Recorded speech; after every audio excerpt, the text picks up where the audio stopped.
চারপাশে এত ঠান্ডা। আমরা কোথায় এসেছি বলো? লেক দেখতে চলে। জীবনে প্রথমবারের মতো আমি এমন সুন্দর একটা জায়গায় গিয়েছি যেটা আমার কাছে অন্যরকম এক অভিজ্ঞতা।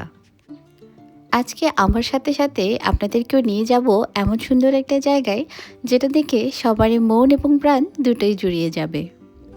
গরমের সময় আমরা যেভাবে বাইরে ঘোরাঘুরি করি, শীতের সময় কিন্তু তেমনটা হয় না। আমরা অনেকটাই বেশি ঘরবন্দি থাকি। আসলে খুব বেশি প্রয়োজন ছাড়া বাইরে বের হতে একেবারেই ইচ্ছে করে না। তার প্রথম কারণ হচ্ছে একগাদা কাপড় পরা আর এত এত বরফের মধ্যে হাঁটাটা অনেক বেশি কষ্টকর। যতই নিজের গাড়ি থাকুক আর না থাকুক, সব কিছু কিন্তু একই রকমই কষ্ট সহ্য করতে হয়। অনেক সময় দেখা যায় আমরা 5 মিনিটের জন্য বের হলেও আমাদের আধা ঘন্টা সময় লেগে যায় শুধুমাত্র গরম কাপড় পরতে। তবে চারিপাশে বরফ থাকলেও সেদিনের পরিবেশটা অনেক বেশি সুন্দর ছিল। আর শীতের সময়ে এরকম দিন পাওয়াটা অনেক ভাগ্যের। আপনারা দেখতেই পাচ্ছেন যে চারিপাশে কি পরিমাণে বরফ জমে আছে। আর সবথেকে কষ্টকর যেটা হলো সেটা হচ্ছে গাড়ি পরিষ্কার করা। আর এই গাড়ি পরিষ্কার করতে অনেকক্ষণ সময় লেগে যায়। অবশেষে গাড়ি পরিষ্কার করার পরে আমরা আমাদের গন্তব্যের উদ্দেশ্যে রওনা দিলাম। যদিও বা আমাদের গন্তব্য আমাদের বাসা থেকে খুব বেশি দূরে নয়।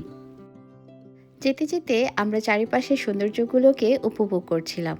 আসলে চারিপাশের পরিবেশটা এত সুন্দর ছিল যে যে কারণে কিন্তু এই পরিবেশটা দেখতে অনেক বেশি ভালো লাগবে।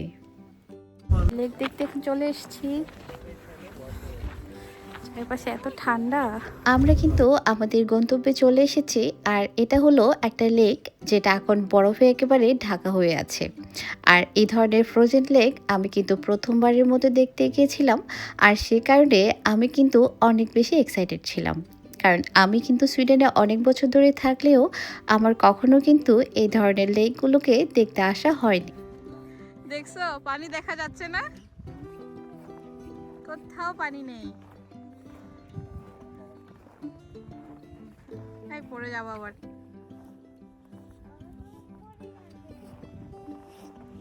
মামা তুমি তুমি যেও না, তুমি যেও না।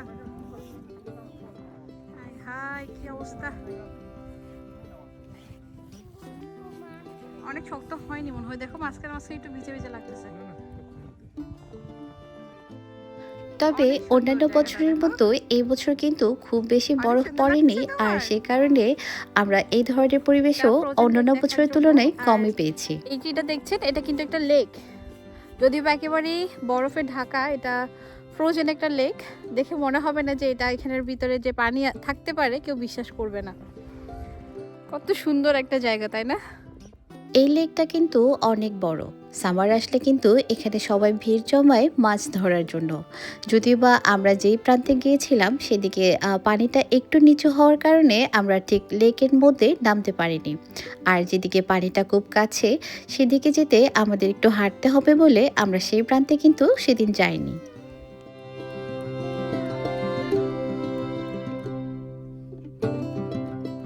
যদিও বা সেদিন সূর্যের দেখা মিলেছিল, কিন্তু তারপরেও চারিপাশে এতটাই ঠান্ডা ছিল যে অনেকক্ষণ ধরে সেখানে দাঁড়িয়ে থাকা একেবারেই অসম্ভব ছিল।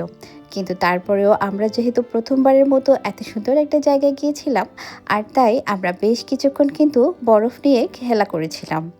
আর এই ধরনের বরফ দেখলে কিন্তু এমনিতেই দুষ্টুমি শুরু হয়ে যায়, সেটা বাচ্চা হোক আর বড় সবারই ভালো লাগে। বলো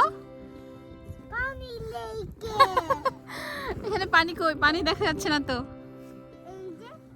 তাই বরফ হয়ে গেছে সব। হ্যাঁ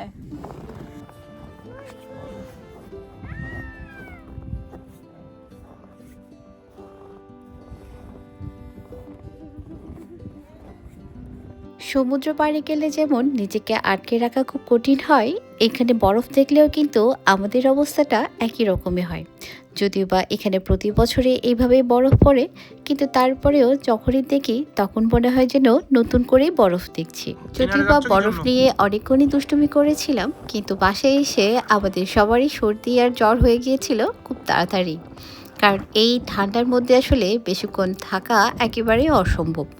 আর এই কারণেই প্রত্যেক বছর কিন্তু এত বরফ পড়ার পরেও আমরা কখনো যাই না। আর এবার গিয়ে আমাদের অনেক দিন কিন্তু অসুখে কষ্ট পেতে হয়েছিল, আর এটা কিন্তু এরই ফল।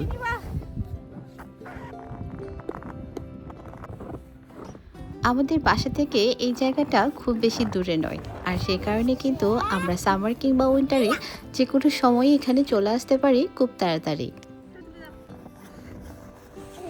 আমরা কিন্তু এই জায়গায় অনেকক্ষণ বেশি ছিলাম না, যেহেতু চারপাশে অনেক বেশি ঠান্ডা আর বরফ ছিল, আর সে কারণে খুব বেশিক্ষণ থাকা একেবারে অসম্ভব হয়ে যাচ্ছিল। আর তাই আমরা এখন বাড়ির দিকে রওনা দিচ্ছিলাম। বরফ দেখলে আমাদের যতটা না ভালো লাগে তার থেকেও অনেক বেশি কষ্ট হয় এই বরফের মধ্যে জীবনযাপন করতে। কিন্তু আমরা যতটুকু কষ্ট পাই তার থেকেও অনেক বেশি খুশি হয় যারা সুইডিশ আছে তারা, কারণ তারা সারা বছর অপেক্ষা করে এই বরফগুলোর জন্য। শুধুমাত্র যে সুইডিশরা অপেক্ষা করে তা কিন্তু না, এখানে বরফের যে দেশগুলো আছে সেখানে প্রত্যেকটা মানুষই কিন্তু এই ধরনের আইস স্কেটিং করতে খুব বেশি পছন্দ করে।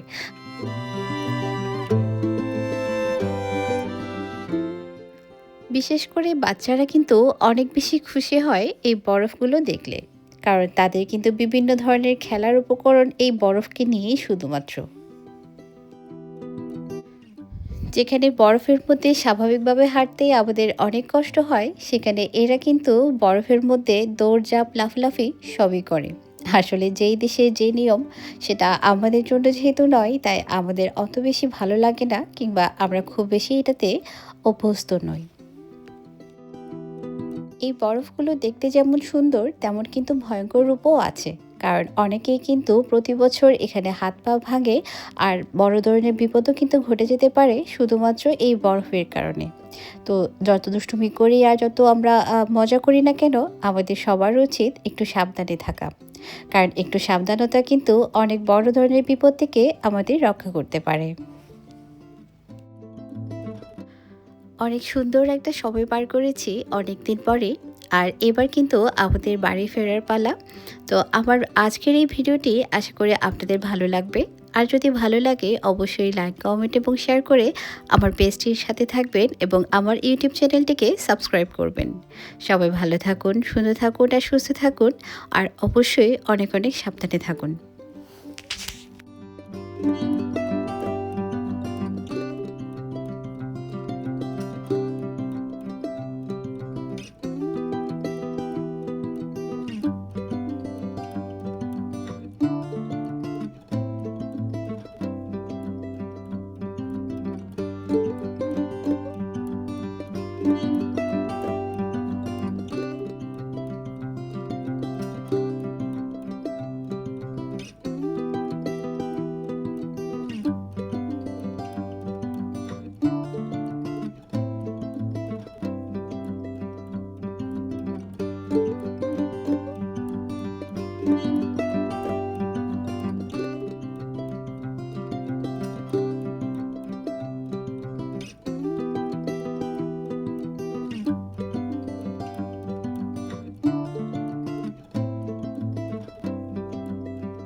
Thank you.